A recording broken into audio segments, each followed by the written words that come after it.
महाराष्ट्र राज्य माध्यमिक आणि उच्च माध्यमिक शिक्षण मंडळ पुणे यांच्या वतीनं आज हा जो आपण निकाल जाहीर करणार आहे 10वीचा त्यासाठी उपस्थित असलेल्या सर्वांचं मी स्वागत करतो आणि शालेय शिक्षण आणि क्रीडा विभागाचे प्रधान सचिव माननीय रणजितसिंग देओल साहेब आज या कार्यक्रमासाठी आलेले आहेत। त्याचबरोबर शिक्षण आयुक्त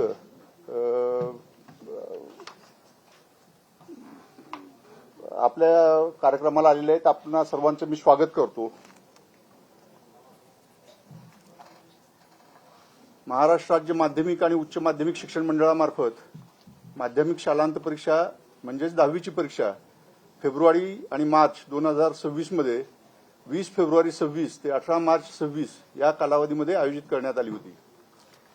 महाराष्ट्राचे मुख्यमंत्री माननीय श्री देवेंद्र फडणवीस साहेब, माननीय उपमुख्यमंत्री श्री एकनाथ शिंदे साहेब, माननीय उपमुख्यमंत्री श्रीमती सुनीताताई पवार साहेब मॅडम यांच्या कुशल नेतृत्वाखाली आणि माननीय नामदार श्री दादाजी भुसे मंत्री शालेय शिक्षण विभाग, माननीय नामदार डॉक्टर पंकज भोईर राज्यमंत्री शालेय शिक्षण विभाग, माननीय श्री राजेश अग्रवाल सर मुख्य सचिव महाराष्ट्र शासन, माननीय श्री रणजितसिंग देओल सर प्रधान सचिव शालेय शिक्षण व क्रीडा विभाग, माननीय श्री सचेंद्र प्रताप सिंग आयुक्त शिक्षण महाराष्ट्र राज्य या सर्व मान्यवरांच्या मार्गदर्शनाखाली या परीक्षेचे प्रत्यक्ष संचलन करण्यात आले।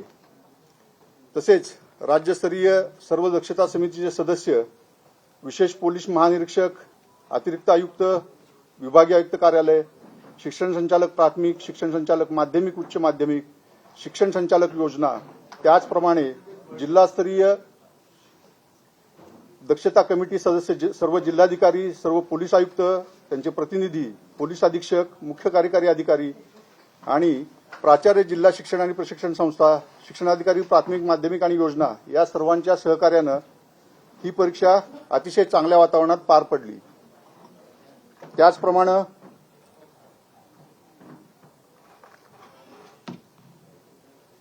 मुख्य नियामक, सर्व नियामक, परीक्षक, संस्थाचालक, प्राचार्य, मुख्याध्यापक तसेच सर्व क्षेत्रीय अधिकारी, सर्व संघटना, मंडळाचे सर्व समित्याचे सन्माननीय सदस्य, मंडळातील सर्व अधिकारी, कर्मचारी, विद्यार्थी, पालक ह्या सर्वांच्या बहुमोल सहकार्यामुळे माध्यमिक शालांत प्रमाणपत्र परीक्षेचा निकाल आज 8 मे 2026 रोजी आपल्यासमोर सादर करताना मला मनस्वी आनंद होत आहे। परीक्षेसाठी सर्व विद्यार्थी जे उत्तीर्ण झालेले आहेत, त्यांचे पालक, त्यांना मार्गदर्शन करणारे शिक्षक या सर्वांचे मी मनपूर्वक अभिनंदन करतो आणि त्यांच्या पुढील शैक्षणिक वाटचालीला शुभेच्छा देतो। उत्तीर्ण होऊ न शकलेले काही विद्यार्थी आहेत, त्यांनी नाउमेद होऊ नये, त्यांनी पुरवणी परीक्षेसाठी ऍडमिशन घ्यावं आणि यश संपादन करावं, त्यांना पण माझ्या वतीनं मनपूर्वक शुभेच्छा। आता ही जी परीक्षा झाली त्याची काही ठळक वैशिष्ट्ये आहेत, मी ते तुम्हाला सांगतो। आपण परीक्षेचे निकाल लवकर जाहीर व्हावेत आणि 11वीचे वर्ग लवकर सुरू व्हावेत आणि पुरवणी परीक्षा जी आहे ती पण लवकर घेता यावी, यासाठी आपण 10वीची जी परीक्षा आहे ती 10 दिवस अगोदर आयोजित केली होती। परीक्षांच्या कालावधीमध्ये विद्यार्थ्यांना मार्गदर्शन करण्यासाठी व त्यांच्या शंकांचे निरसन करण्यासाठी राज्य मंडळ स्तरावर समुपदेशन करण्यासाठी 10 समुपदेशकांची नियुक्ती करण्यात आली होती। त्याचप्रमाणे प्रत्येक विभागीय मंडळ स्तरावर जिल्हानिहाय समुपदेशकांची नियुक्ती करण्यात आली होती। तसेच राज्य मंडळ आणि 9 विभागीय मंडळामध्ये नियंत्रण कक्ष आपण कार्यरत केला होता आणि त्यामार्फत हेल्पलाईन सुविधा उपलब्ध करण्यात आली होती। माध्यमिक शालांत परीक्षा म्हणजे 10वीच्या परीक्षेसाठी फेब्रुवारी मार्च 2026 करता एकूण 64 विषयासाठी परीक्षा घेण्यात आली होती। तसेच मराठी, इंग्रजी, हिंदी, गुजराती, उर्दू, कन्नड, सिंधी, तेलुगू या 8 भाषांमध्ये विद्यार्थ्यांनी मंडळाकडे नोंदणी केली होती। फेब्रुवारी मार्च 2026च्या परीक्षेमध्ये प्रात्यक्षिक, तोंडी आणि अंतर्गत श्रेणी इत्यादी परीक्षांचे गुण हे पोर्टलवर ऑनलाईन पद्धतीने भरून घेण्यात आले होते। त्याचबरोबर 10वी परीक्षेस प्रविष्ट झालेल्या खेळाडू विद्यार्थ्यांचे क्रीडा प्रस्ताव हे क्रीडा विभागाकडून ऑनलाईन पद्धतीने स्वीकारण्यात आले। तसेच कला, एनसीसी, स्काउट गाईड या क्षेत्रात सहभाग प्रावीण्य प्राप्त सवलतीच्या गुणांचे प्रस्ताव देखील ऑनलाईन पद्धतीने आले होते. आपण परीक्षा प्रत्यक्ष घेत असताना जे कॉपीमुक्त अभियान राबवलं गेलं ते सगळं आपल्याला माहीत आहे. त्याबद्दल मी परत आपल्या समोर त्याचा उल्लेख करत नाही.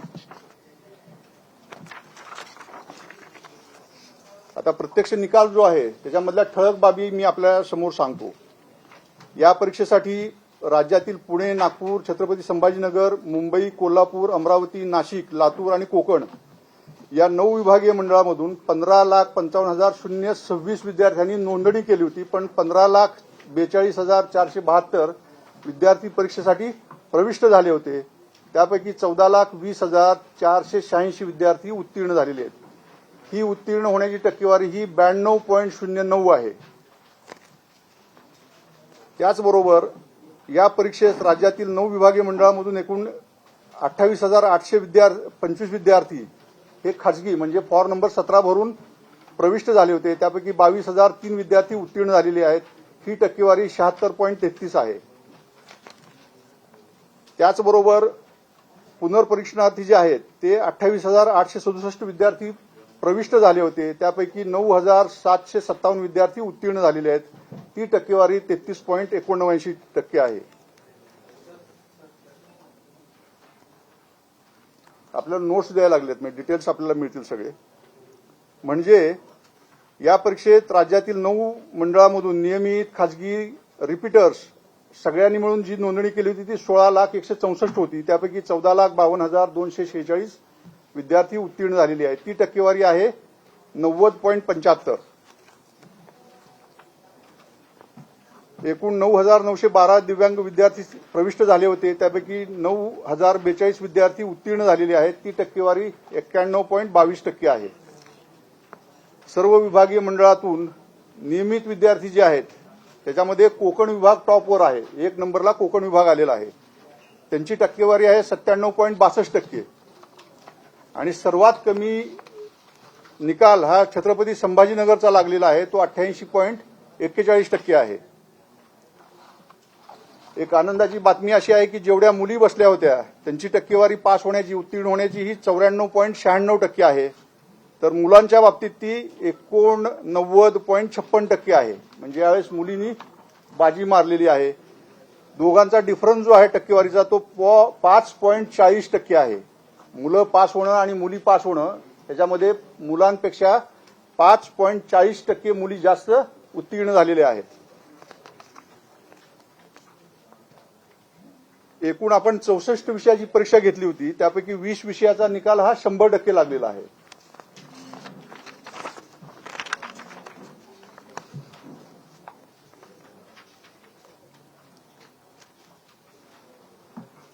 एकूण विद्यार्थीपैकी 4,82,264 विद्यार्थी हे प्रथम श्रेणीमध्ये, 4,22,891 विद्यार्थी हे प्रावीण्यासह प्रथम श्रेणीमध्ये, 3,80,437 विद्यार्थी द्वितीय श्रेणीमध्ये, 1,34,934 विद्यार्थी हे उत्तीर्ण झालेले आहेत.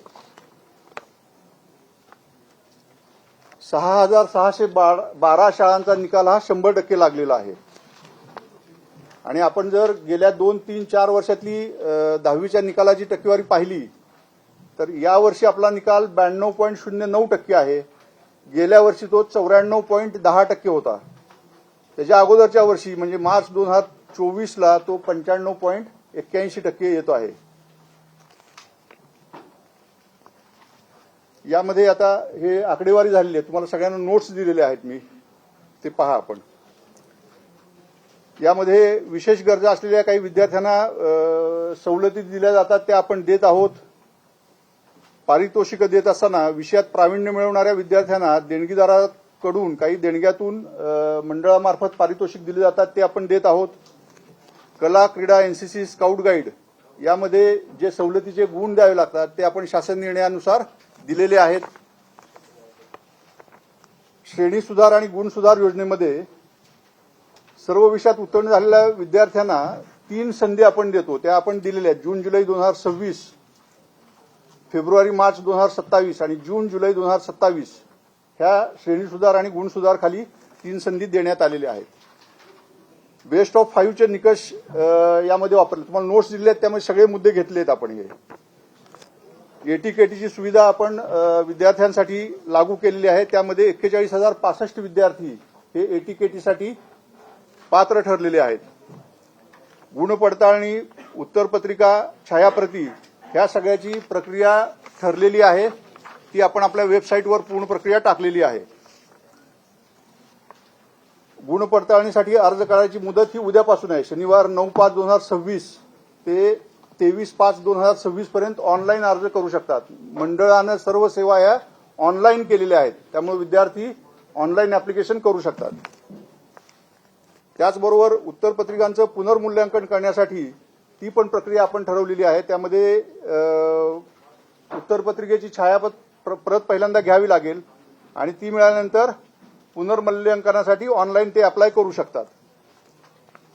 तर मी परत एकदा बोर्डाच्या वतीनं माध्यमिक शालांत प्रमाणपत्र परीक्षेमध्ये उत्तीर्ण झालेल्या सर्व विद्यार्थ्यांना मंडळामार्फत शुभेच्छा देतो आणि त्यांचं हार्दिक अभिनंदन करतो. धन्यवाद.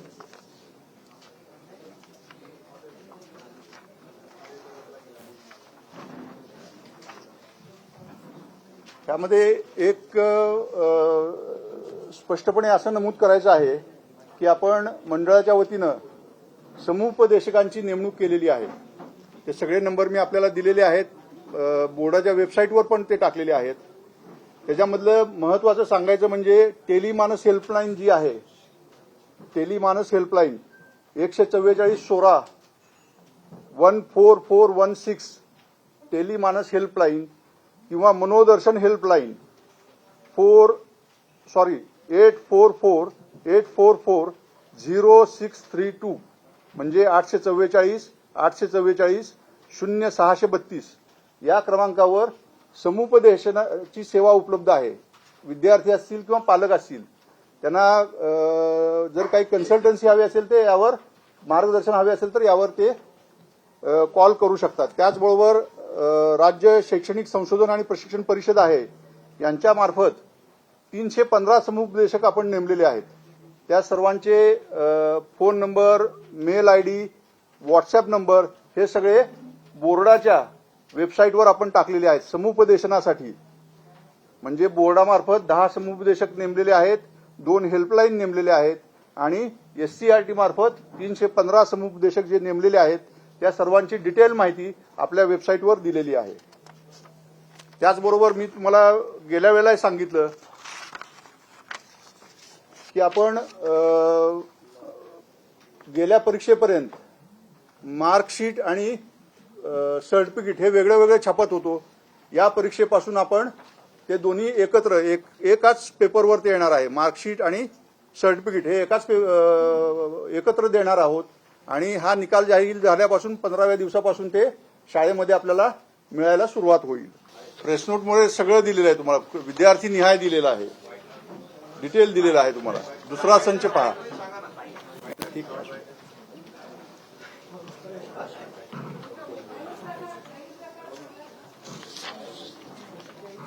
गैरप्रकाराची सांगतो माहिती मी आपल्याला.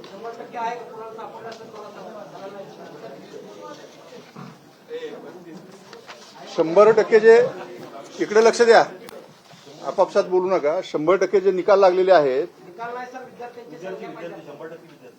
विद्यार्थी संख्या दिलेली आहे त्यामध्ये मी सांगतो तुम्हाला. पुण्यामध्ये 12 आहेत, पुणे विभागामध्ये.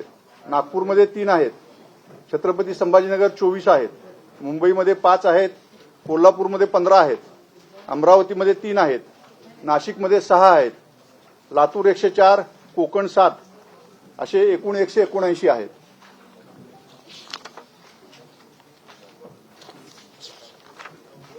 जे एकूण परीक्षा केंद्र जी होती 100% निकाल लागलेले जे नंबर ऑफ कॅन्डिडेट्स आहेत, पुणे 12, नागपूर 3, छत्रपती संभाजीनगर 24, मुंबई 5, कोल्हापूर 15, अमरावती 3, नाशिक 6, लातूर 104, कोकण 7 असे एकूण 179 विद्यार्थी हे 100% गुण मिळून उत्तीर्ण झालेले आहेत. आपल्या ह्या वेळेसच्या ज्या परीक्षा केंद्रांची संख्या होती ती 5111 होती. यापैकी 4557 केंद्रावर आपण सीसीटीव्ही बसवलेले होते आणि 554 केंद्रावर सीसीटीव्ही बसवलेले नव्हते. जिथं सीसीटीव्ही बसवले नव्हते तिथलं आपण स्टाफची अदलाबदल केली होती. त्याचबरोबर एफआयआर जे दाखल झालेले आहेत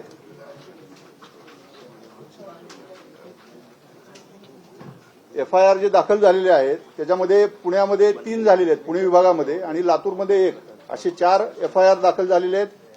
एकूण संभाजीनगरमध्ये 1, कोल्हापूरमध्ये 2 आणि लातूरमध्ये 2 असे एकूण 5 कर्मचारी निलंबित झालेले आहेत.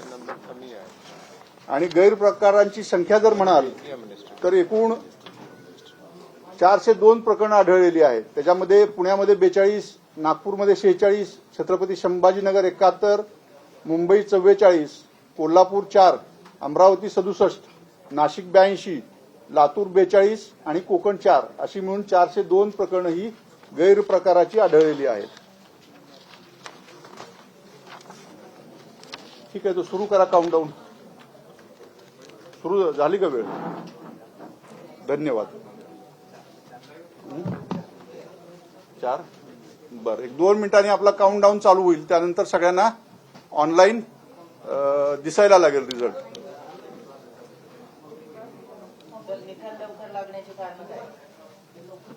लवकर लागला निकाल, त्याला काही कारण असं नाहीये. आपण इफिशियंटली सिस्टीम तपासतोय त्यामुळे लवकर लावायला लागलोय. त्याला काही कारण असं नाहीये. असं नाही. आता थोडंसं ब्रेकफास्ट करून घ्या, आपण काउंटडाऊन चालू करूयात.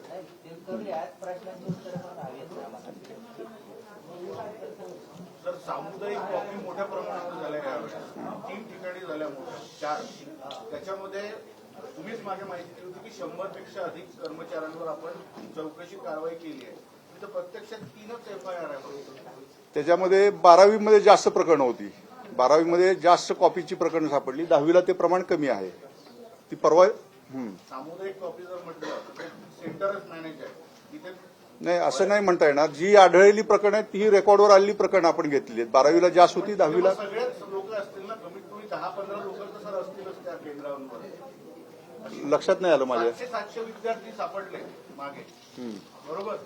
एक अख्खच्या अख्खं केंद्रच होतं. तर केंद्रावर कमीत कमी कर्मचाऱ्यांची संख्या 10 ते 15 तर असेलच, शिक्षक वगैरे सगळं पकडलं. पण ऍक्च्युअली कारवाई फार कमी झाली आहे. आपण मागे केलं पण होतं की तुम्ही कारवाई करता. 12वीच्या एक्झाम वेगळ्या दिवशी असतात, 10वीच्या वेगळ्या दिवशी. 12वीचे आहेत ते 100 आहेत, ते 10वीचे आहेत ते सामूहिक कॉपी ही 12वीला झाली होती. 10वीला झाली. सर ते 100 पैकी 100 कितव्या पानावर जरा एकूण आकडा सांगा ना. सगळं बघितलं 4 वेळा. ठीक आहे, हे द्या ते सगळ्यांना.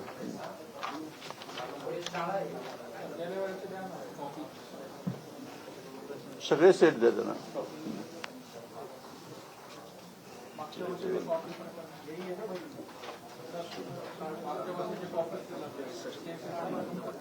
आज खुशी के अवसर आहे. पूर्ण महाराष्ट्र में 14 लाख 14.5 लाख बाळ 11वीं में जाता है, नवे जीवन में प्रवेश करत आहे कॉलेज लाईफ में. मी प्रधान सचिव सरांना विनंती करतो की त्यांनी काउंटडाऊन सुरू करावा. मी एक आणखी आपल्याला सांगायला इच्छुक आहे की ज्यावेळी आपण हे प्रमोट करणार आहे की भरपूर विद्यार्थी जे आहे ते एक्झामसाठी पात्र आहे, म्हणजे ते 1,20,000 ज्यांना आपण काही वेगळ्या शब्दाने म्हणतात पण ते पुन्हा एक्झाम देऊ शकतात. पण मला असं विनंती आपण पण थोडा प्रमोट केला पाहिजे की असे काही विद्यार्थी जे आहेत ते एक्झामसाठी जे पात्र आहे त्यांना आयटीआय मध्ये काही सब्जेक्ट घेऊन 10वी पास करता येते.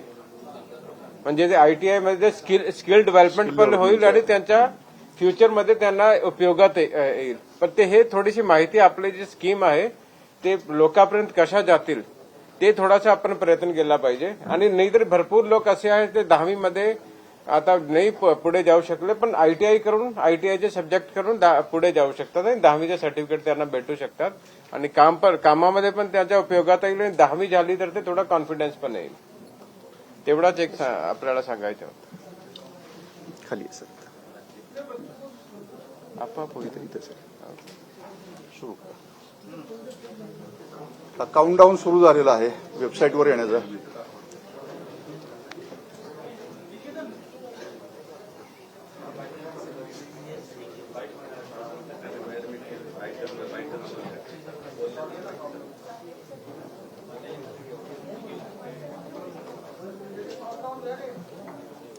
गेल्या परीक्षेला पण एकही म्हणजे ट्रॅफिक जाम झालं नाही सर, स्मूथली एकदम अच्छा परफेक्ट झालं. 6-7 वेबसाइट हो गया ना, तो बहुत फायदा उसका.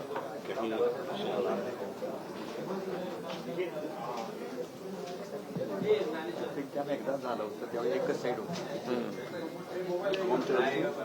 3 वर्ष अगोदर झालं. इकडे दाखवा, ते दाखवा. नाही मी आल्यानंतर पण एक नाही, त्याच्या अगोदर झालं होतं. फक्त बोर्डाची एक वेबसाईट ठेवली, दुसरं ठेवलंच नाही. त्यामुळे ठीक आहे.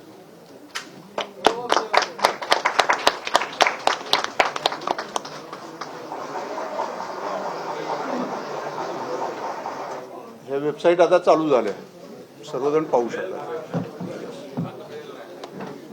चेक करून बघा, चेक करून बघा.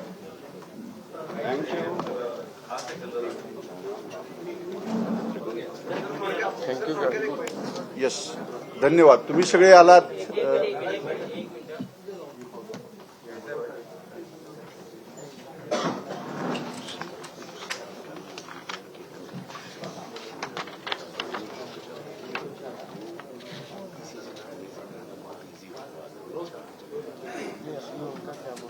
आजच्या या कार्यक्रमासाठी प्रधान सचिव शालेय शिक्षण आणि क्रीडा विभाग माननीय रणजितसिंग देऊळ साहेब आले, त्याचबरोबर आयुक्त शिक्षण सचिंद्र प्रताप सिंग सर आले, राज्य प्रकल्प संचालक संजय यादव, हेमंत वसेकर साहेब, नंदकुमार बेडसे साहेब, शरद गोसावी, महेश पालकर, कृष्णकुमार पाटील, अनुराधा ओक हे सर्व या कार्यक्रमाला आले. त्याचबरोबर आपण मोठ्या संख्येनं आलात, याबद्दल मी राज्य मंडळाच्या वतीनं आपले आभार मानतो. धन्यवाद.